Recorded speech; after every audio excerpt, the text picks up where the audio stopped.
I wish I could tell you this is just an old woman's sad memory, but no. It's my truth, raw and real. My name is Fidelia Wampler, 62, widow invisible servant in my own daughter's house. The morning it all began looked just like every other. A gray dawn creeping through a cheap curtain, an old lady rubbing life into stiff knees, and the sharp echo of a slammed front door telling me where I stood in this family at the bottom. Grandma, are you awake? Mom says you need to take us to school. Joshua's voice, bright as spring, broke through my pain. I forced a smile that my bones didn't believe. Coming, darling. In the tiny bathroom mirror, the truth stared back my skin, lined like a dried riverbed eyes, rimmed in exhaustion. But somewhere behind them a spark flickered. Once I was a girl who photographed sunsets and dreamed of Paris. Now I wash dishes in a house that would never be mine. Downstairs, the kitchen was chaos and cold air. Lily and Joshua, two precious pieces of my broken heart, hunched over flickering tablets. Their cereal was soggy, their mother nowhere to be seen. I kissed their heads, inhaling that fleeting sweetness. Children too young to know what silence costs. "Where's your mom?" I asked, pretending I didn't know. In her room, yelling at someone, Joshua mumbled, eyes glued to the screen. Right then, Meredith stormed in, all perfume and power hair. Perfect voice, sharp as a knife. She glanced at me like I was part of the furniture, then turned back to her phone, barking orders I would clean up later.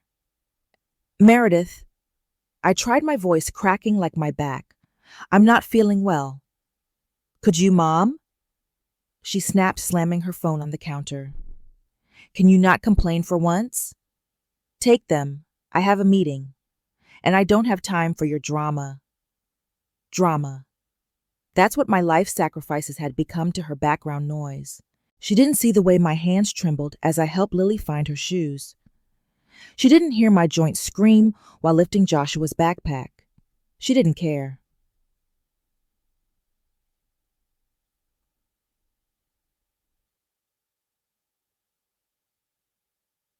What they don't tell you about growing old, it's not the gray hair or the tired bones that hurt most. It's feeling like a ghost in your own family. It's realizing that the people you gave everything to don't see you anymore, except when they need something. And yet part of me excused her. Maybe she was stressed. Maybe her job made her cruel. Maybe I really was too old, too slow, too useless. But another part of me, a stubborn part buried deep under decades of swallowing my words, whispered, "Enough." Booked the kids into the car, kissed their foreheads one more time, and drove. Outside the window, the world rolled by in blurry shades of green and gray people, walking dogs, buses, roaring past lives, moving forward while I sat stuck in the past. At a red light, I let myself imagine it a tiny apartment of my own. A camera again in my hands. Maybe a garden. Maybe peace. Then the light turned green, and reality tugged me back. Arthritis, no job, no savings, no place but that house that wasn't mine. But life, I would soon learn, has a wicked sense of humor. Sometimes it pushes you off the cliff you've been clinging to just to show you had wings all along. By the time I pulled back into the driveway after dropping Lily and Joshua at school, my body felt like a battered old car rattling on its last tank of gas. The house, Meredith's house, loomed in front of me, big and polished on the outside, but cold and hollow once you stepped inside. I lingered in the driver's seat for a few seconds. Maybe if I sat here long enough, she'd open the door, apologize for snapping, maybe even ask if I needed help upstairs. Foolish hope. I knew better. Inside, I did what I always did, cleaned the mess her perfect life left behind.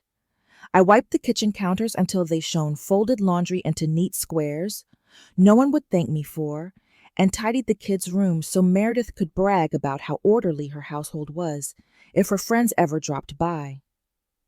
My knees protested with every stair I climbed back to my tiny room, the so-called guest bedroom, that hadn't seen a guest besides me in 3 years. It had a narrow bed, a faded rug, and a single window with a view of the neighbor's brick wall. My castle. I sat on the bed, pressing my palm to my forehead. The fever was building again. My bones felt like they were splintering from the inside out. I popped another painkiller, hoping it would help me make dinner before Meredith came home. Jammer Snyder, Ran Chensar Jenny Chin So Shnini. Chenyar. If you've never been so sick, you feel like gravity itself is fighting you. Trust me, it humbles you. But pride can't keep you warm when no one cares. And my daughter, who once clung to my skirts, now barely noticed if I coughed my lungs out. That night, she came home late as usual. The kids came to my door, tiny worried faces peeking in. "Grandma, are you okay?" Lily asked, voice small. "I'm all right, honey. Just a little cold." I smiled weakly. When Meredith finally peeked in, she stayed by the door, careful not to cross the threshold. "Mom, you look awful. Do you have the flu?" I think so." She checked her phone always, the phone first, then sighed sharply. "I have an important presentation in 2 days. You can't stay here. Joshua's asthma. You'll make him sick." My vision blurred. Meredith. Where am I supposed to go? She shrugged as if I'd asked her what time it was. "A hotel. A friend's place?" "I don't know, Mom, but you can't stay here." I wanted to scream. I have no one but the words stuck in my throat like glass splinters. There was no friend's place. There hadn't been one in years.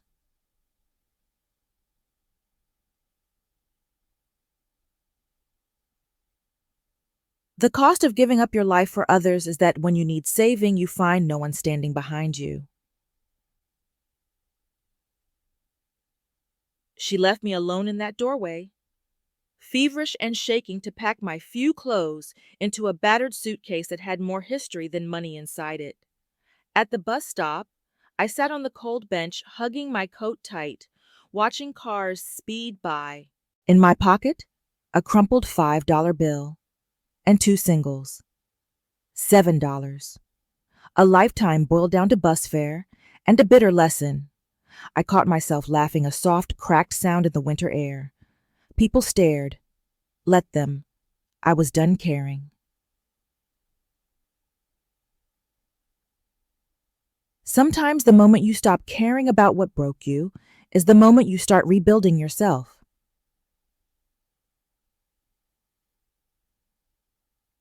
If Meredith thought she'd kicked me to the curb to disappear quietly, she didn't know her mother, not anymore.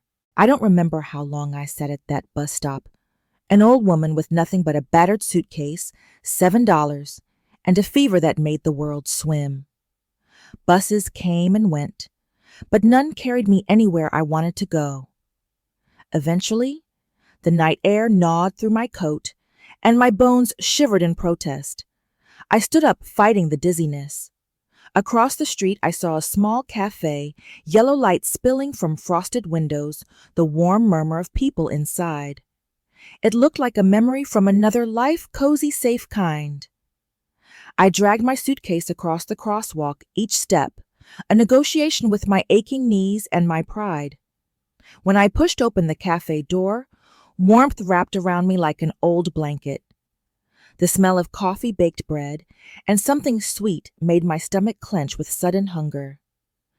Behind the counter stood a woman about my age, maybe a few years younger.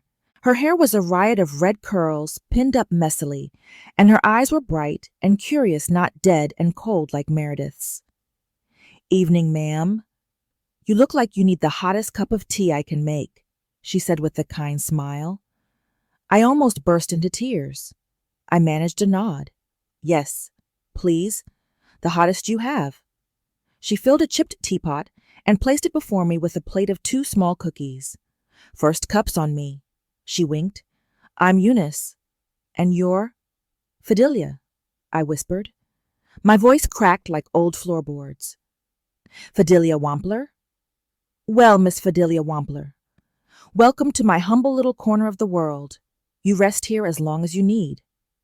Rough day, I laughed a weak, embarrassed sound. Rough decade. She didn't pry. She poured my tea, refilled it when I drained the cup too fast, and left me alone when my eyes overflowed, and I pretended to watch the steam instead of sob.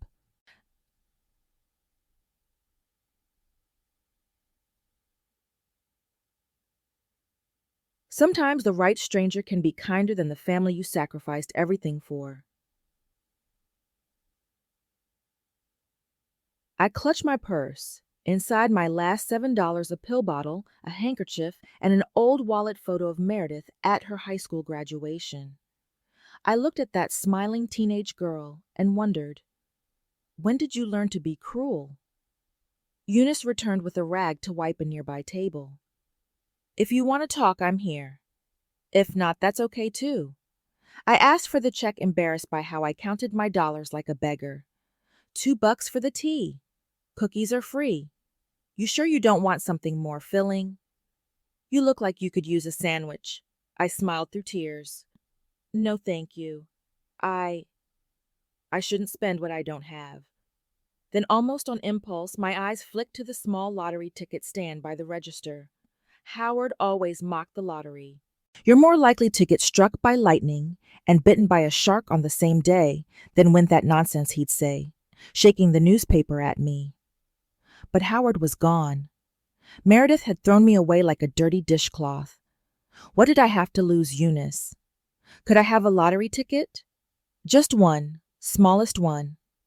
She tore one off and slid it across to me. $2, half my fortune gone in an instant, but the hope it bought priceless.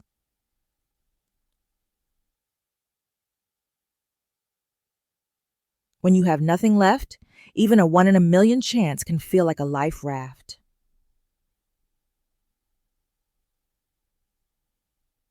Eunice leaned over the counter. You got a place to sleep tonight, sweetheart? I hesitated. Truth was embarrassing when spoken aloud. No, not really. She didn't gasp or frown. She just nodded like she'd expected it. Well, lucky for both of us, I've been desperate for an extra pair of hands here. You help me wash mugs, wipe tables. I'll let you sleep in the staff room upstairs till you get back on your feet. Deal. I stared at her, my mouth a shocked oh. Then the tears came hot and free. I can't accept that for nothing. For nothing? Who said it's for nothing? You'll earn it. And maybe you'll teach me your secret for getting these floors so clean. She chuckled. That night, I curled up on an old staff couch under a borrowed blanket, the lottery ticket tucked safely under my pillow. For the first time in a long time, I fell asleep, not thinking about Meredith's scorn, but about the slim, impossible chance that maybe, just maybe, tomorrow could belong to me. Morning came gently through the cafe's dusty staff room window, not the polished sunlight of Meredith's house, but a softer, braver kind. I awoke under a borrowed blanket on a lumpy couch that squeaked whenever I shifted my hips. And yet I felt freer than I had in years. I could hear Eunice bustling downstairs, the hiss of the espresso machine, the clink of mugs, her bright laughter with the early customers who called her by name. A small world where people saw each other, not like the cold corridors of my daughter's perfect house. I pulled on my old cardigan, smoothing the wrinkles. On the makeshift nightstand sat the lottery ticket from last night, half hidden under my glasses. I had almost forgotten it. A silly impulse. A paper hope. I rubbed the silver coating with an old coin Eunice left on the counter. One number matched then, too. By the time I saw the third, my breath caught painfully in my chest. 800, 800, 800. 3 8s in a row. I double-checked, squinting, to make sure my eyes weren't playing a cruel trick. But no. The numbers stayed there, plain and real. I stumbled down the narrow stairs, clutching the ticket like a lifeline. Eunice looked up from frothing milk. Morning sunshine. You look like you've seen a ghost, I croaked. I think I won. She laughed.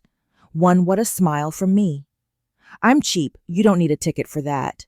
No, Eunice, the lottery. Look. She wiped her hands, leaned over the counter, and peered at the slip of paper. Her eyes widened, then flicked to my face. Well, I'll be... How much? I stammered. I think... It's the big prize. It says 800,000. I don't even know if that's real. Eunice whistled low. Sweetheart, you're about to find out. Finish your tea. We'll call the claims office together. Sometimes life tests you so brutally that when a miracle happens, you don't trust it at first. Natural.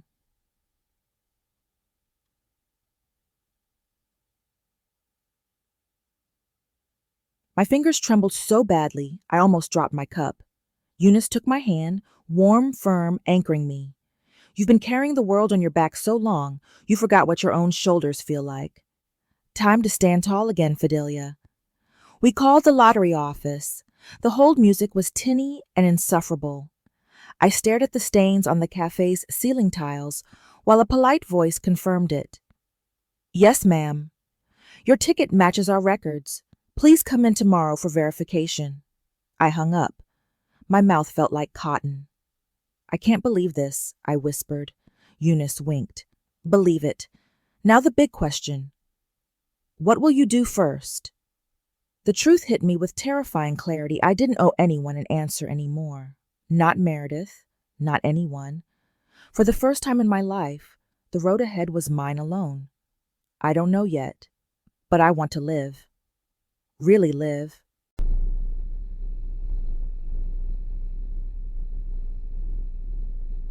The woman who spent her whole life cleaning up after others finally had the chance to build something just for herself.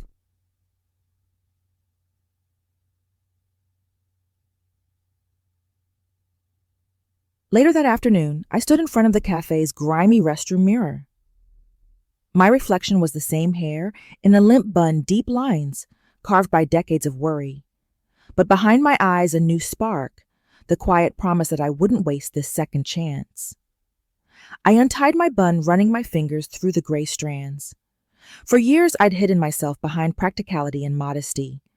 Howard liked my hair neat. Meredith liked it invisible. I liked it free. I found Eunice at the register. Do you know a good salon? She beamed. Do I ever? Wait till you meet Carla. She's a magician. Freedom doesn't always arrive with trumpets and banners. Sometimes it comes in the form of scissors, warm water, and a stranger who says, "You deserve to feel beautiful again." The next morning, Eunice dragged me by the hand to Carla's tiny salon, tucked behind the bakery on Main Street. If her cafe was a warm hug, Carla's salon was a rebellious giggle in pastel pink and mismatched chairs. Sit. Trust me. And hush, I only gossip, not mess up hair. Carla teased, wrapping a plastic cape around my shoulders. I peered at my reflection, an old woman with a tired bun, hesitant eyes, and skin that sagged from years of stress. Part of me wanted to flee to hide behind my practical, invisible shell, but another part whispered, no more hiding. Short, I whispered, heart pounding. Something neat, but softer, lighter. Carla's grin spread ear to ear, soft and light. Got it, darling. Watch the years fall off. The first snip felt like a rope untying from my neck. Silver strands floated to the tiled floor. She chatted while she worked stories of her sister's dogs and her ex-husband's clumsy marriage proposal. I laughed. Really laughed for the first time in I don't know how long.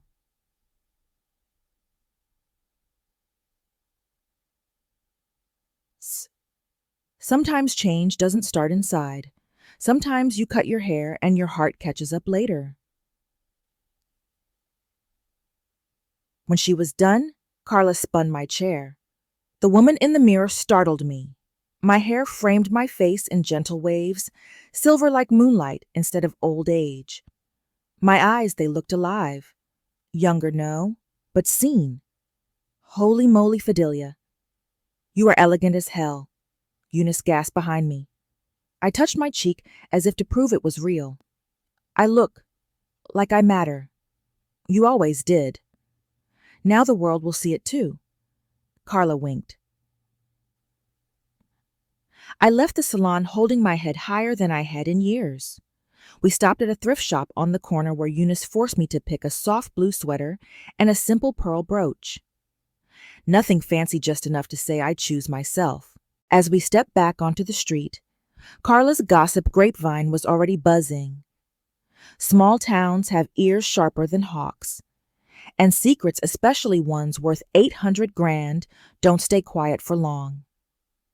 By afternoon, Eunice pulled me aside at the cafe, worry flickering in her kind eyes. Sweetie, word's getting around. I stiffened. About the win. She nodded. Meredith will know soon. So will everyone else who ever pretended you didn't exist. I sank into a chair. Part of me still wanted to crawl back into my old habit to give, to explain, to apologize. But another part roared, no. This was my chance to set the rules. What should I do? I asked Eunice. She squeezed my shoulder. First thing, don't panic. Second thing, talk to a lawyer tomorrow when you cash that ticket. Protect yourself. And third, she leaned in, eyes glinting with mischief. Third, enjoy every delicious second of them realizing they can't use you anymore.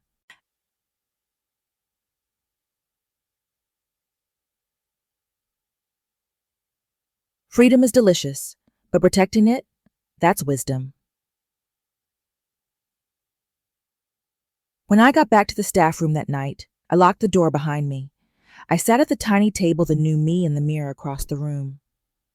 Hello, Fidelia, I whispered to my reflection. I didn't look wealthy yet. My sweater still secondhand, my shoes scuffed. But my shoulders sat straighter. My mouth curved in a quiet promise.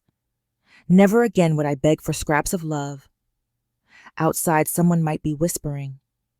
She's rich now, she'll forgive them. She'll come crawling back. Inside, I knew better. It didn't take long. News moves faster than truth, especially in a small town, hungry for gossip and schadenfreude.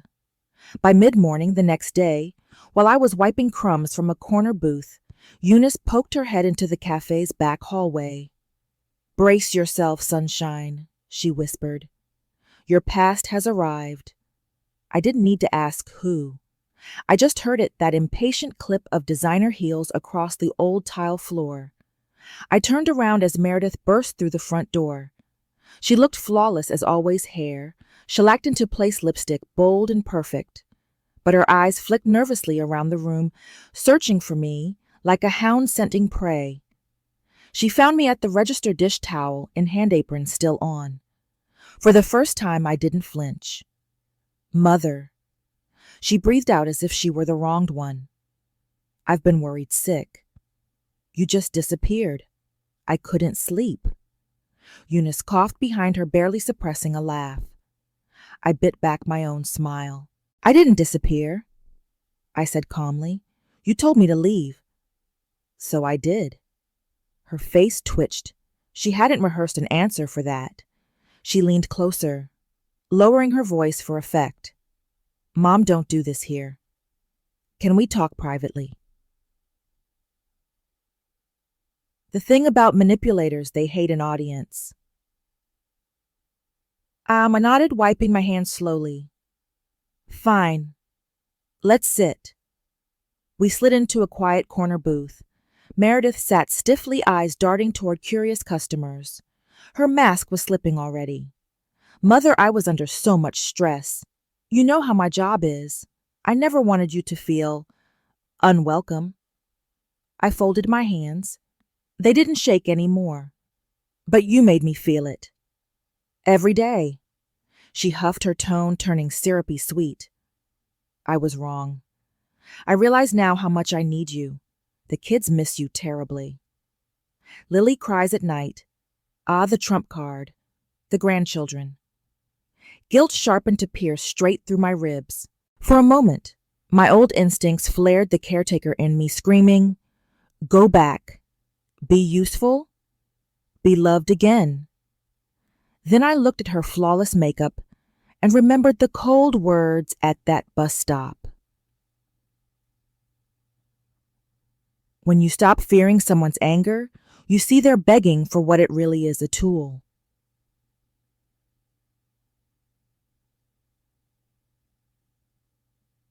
"Meredith," I said evenly, "I love Lily and Joshua more than my own breath. But I will never live like that again. Not under your roof. Not on your rules." She blinked, stunned. "You can't be serious." "I am." She glanced around. People were pretending not to eavesdrop. She lowered her voice, venom creeping in. "Are you really going to waste that money on yourself? At your age, Mother, think logically. I can help you manage it properly. You don't know how I held up a hand." "No." That one word shocked us both. "I'm seeing a lawyer tomorrow. I'll invest wisely. And I'll live wisely. For me." She swallowed, fury sparking in her eyes now that sweetness had failed.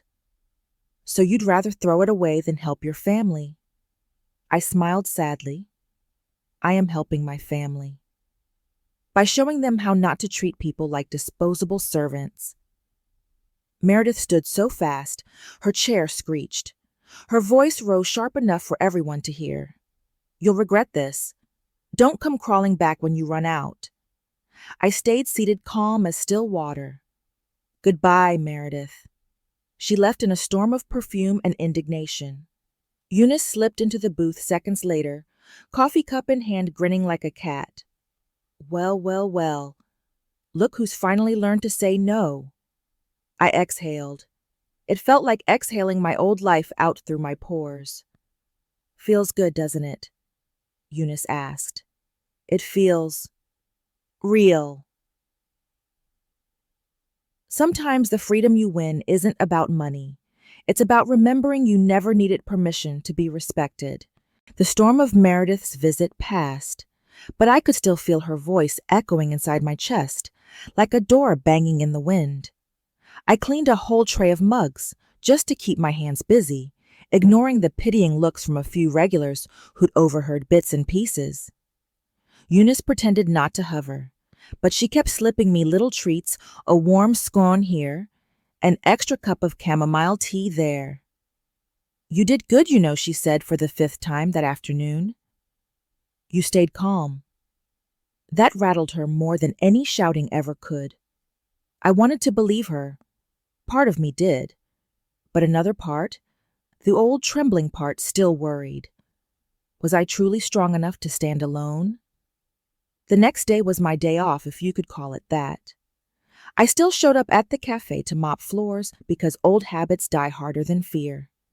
Eunice scolded me, then shooed me out. "Go do something that's just for Fidelia. No mop, no apron." I mean it. So I wandered down Main Street, hands tucked into my thrift store coat pockets.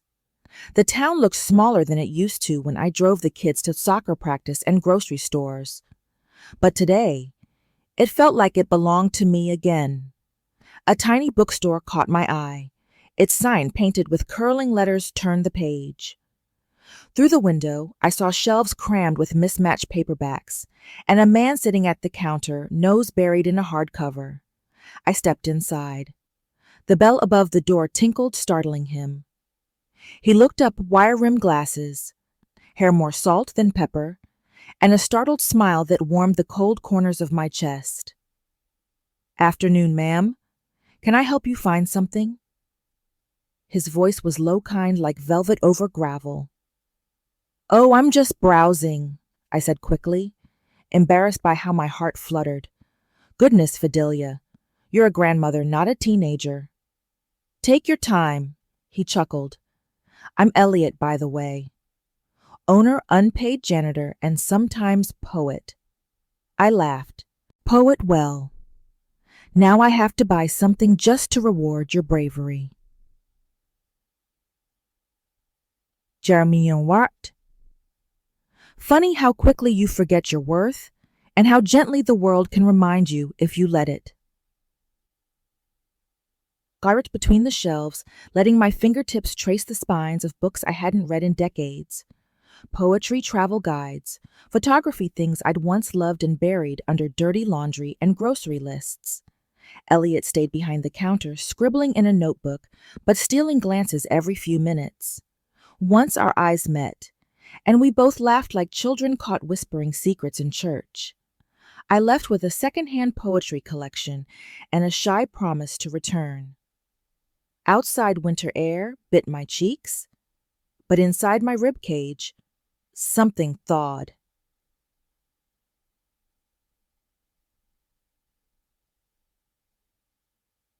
That evening back in the staff room, I found Eunice waiting with 2 steaming mugs. "Where'd you vanish to?" she asked, narrowing her eyes at my guilty grin. "Bookstore," I confessed, hugging the slim book to my chest like a teenage love note. "Bookstore? Huh. And did the bookstore have a heartbeat and a pair of glasses named Elliot?" I gasped. "How do you know?" she cackled. "This town's tiny honey. Gossip flies faster than pigeons." "So, is he nice?" I let myself sink into the couch-warm mug between my palms. For the first time in forever, I didn't feel old, or burdensome, or invisible. "He's kind. He asked nothing of me except my name." Eunice raised her mug, to Elliot then, and to Fidelia finally choosing herself. Sometimes it's not romance that saves you, it's remembering that you're worth loving in the first place. For days after that first shy visit to turn the page, I kept finding excuses to wander back. Elliot pretended not to notice, but he always seemed to have an extra mug of chamomile tea waiting or a new poem scribbled on a napkin. Just for me. One rainy afternoon, he suggested, "Come with me. There's a spot by Silver Lake I want you to see. It's nothing fancy, but on days like this, the mist rolls over the water and the world goes quiet." For a moment, I hesitated. I was 62, newly free, newly fragile, but something in his warm eyes told me it was safe to step outside my old shell. "All right," I said softly, "but only if we stop at the camera shop first." He raised an eyebrow. "Camera shop," I nodded. I haven't held one in years, but I want to remember today. Some dreams don't die. They just wait patiently for you to come back for them. Chino, Shinsu, Winchens Omin Source Om Spurs. The shop owner, a kindly man who recognized Elliot, immediately guided me through a row of secondhand cameras. I picked up a simple one, nothing fancy, but solid in my hands. The weight felt familiar, comforting, like shaking hands with an old friend. Elliot insisted on paying, despite my protests. "Consider it an early investment in your next art exhibit." He teased, handing the box to me like a sacred treasure. Silver Lake was a 10-minute drive, but for me it felt like crossing continents. I sat in the passenger seat, camera cradled in my lap, my heart giddy like a teenager's. Outside, the world blurred into soft gray and silver rain, kissing the glass trees bowing under the mist. At the lake's edge, we didn't speak much. Elliot sat beside me on a damp wooden bench, watching me lift the camera and find my frame a heron, standing stoic at the shoreline droplets clinging to its feathers. Click. A couple walking hand in hand under one umbrella. Click. A single leaf drifting on the ripples. Click. I felt the years falling off me with every shutter press, each picture proof that I was still here, still seeing, still worth noticing. After an hour, Elliot handed me a thermos. I make terrible coffee, but it's hot. I sipped and laughed. It's perfect. He studied my face, not with hunger, not with pity, but with a softness I hadn't known since Howard was young and gentle. "You know," he said quietly, "I think the world's been waiting a long time for you to remember who you are." His words settled in my chest, like a seed cracking open. Sometimes love finds you not when you're searching, but when you're finally living your own story. Back at the cafe that evening, Eunice caught me editing photos on my phone. She clapped her hands so loud the customers jumped. "Look at you, Ms. National Geographic. You'd better put a price tag on those shots, or people will steal them." I grinned. "Not yet, but soon. I think maybe I'll set up a small exhibition. Start small. Who knows?" She hugged me tight, her voice muffled in my shoulder. "You know what the best part is? You're doing it for you. Not for a husband, not for a daughter. Just for Fidelia." She was right. For the first time in decades, every step, every laugh, every heartbeat was mine alone to claim.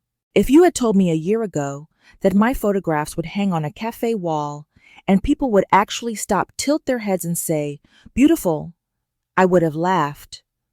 Or maybe cried. But there they were, 12 snapshots of small, overlooked wonders. A single raindrop trembling on a rose petal, the heron by Silver Lake, a little boy laughing under an oversized umbrella. Moments I would have missed if I'd still been buried under Meredith's errands. Eunice made sure every inch of the cafe felt like a gallery, fairy lights above the frames, little paper tags with my handwritten titles. She even baked extra pastries to bribe the critics, she joked. On opening night, the place was so full I had to squeeze between strangers to refill my tea. People I'd never spoken to before patted my arm, saying things like, "Mrs. Wampler, you have a real gift." For once, I didn't shrink away. I stood tall and said, "Thank you." Elliot hovered nearby, equal parts shy and proud. When the crowd thinned, he pulled me into the quiet kitchen, where the smell of fresh scones made the tiny room feel like a home. "I'm so proud of you," he murmured, resting his forehead against mine. No rush, no grand declarations, just the warmth of two grown people daring to start over. "Elliot," I said, breathless from too many happy tears. "Why me? Why now?" He chuckled, brushing a silver strand from my cheek. "Because you see the world the way I wish I did, and because it's never too late for brave women." Sometimes love isn't fireworks. It's a hand on your back, steady as you step into your own light. Charsowen. We didn't notice the cafe door swing open until we heard a hush ripple through the small crowd. I turned, and there she was. Meredith. She stood frozen by the doorway, Lily and Joshua clutching her coat hem. Her eyes darted from the photos to my face, to Elliot's hand still resting on my shoulder. "Mother, what is this?" Her voice cracked, unsure whether to hiss or beg. Lily squeaked, "Grandma, are these your pictures?" They're so pretty that one pure note from my granddaughter nearly broke me. Nearly. I knelt down, cupping Lily's tiny cheek. "Yes, sweetheart. Grandma takes pictures now. Would you like one for your room?" Her eyes shone. "Yes." Meredith stepped forward, her mask stitched back on tight. "Mother, can we talk?" Alone. Elliot stiffened behind me. Eunice appeared at my elbow, arms crossed like a bouncer. "I'm listening right here," I said firmly. Her eyes narrowed, the sugar melting to acid in seconds. "I admit I was wrong. I shouldn't have pushed you out. But it was for the kids' health I was scared. And now look at you throwing money away on silly pictures." And she flung a glance at Elliot and him.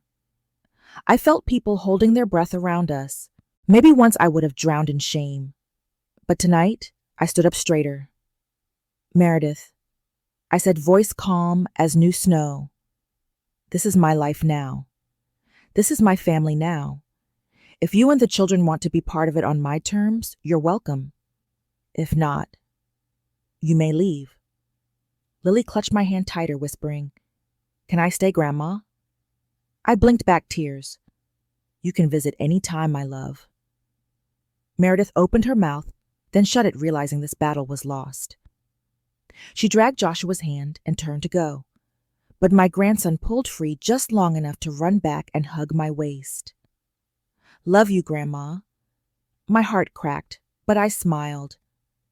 "I love you too, Bug." They left, and in the hush that followed, Elliot squeezed my hand, whispering, so only I could hear, "You were magnificent."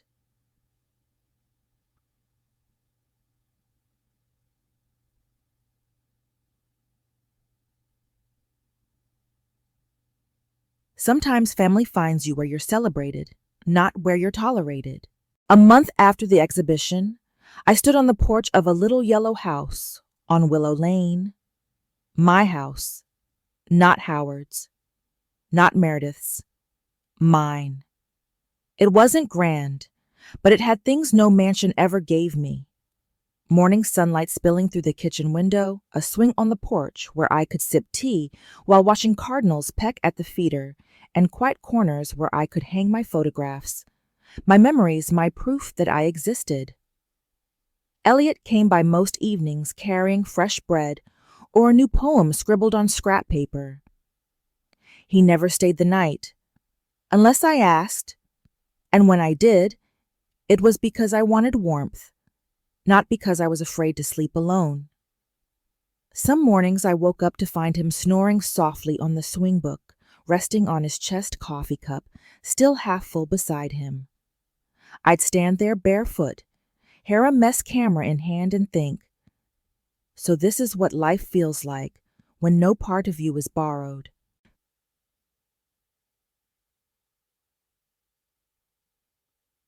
Love at my age is not about filling a hole, it's about celebrating that I am whole. On Sundays, Lily and Joshua visited. Meredith never came, but she never forbade them either. Maybe guilt, maybe resignation. It didn't matter. The children came bounding up the porch steps, shouting Grandma like it was the most magical word in the world. We'd bake cookies, chase each other in the tiny backyard, and I'd sneak them small photo prints of birds and flowers to hide in their school bags, a secret piece of my heart to carry home.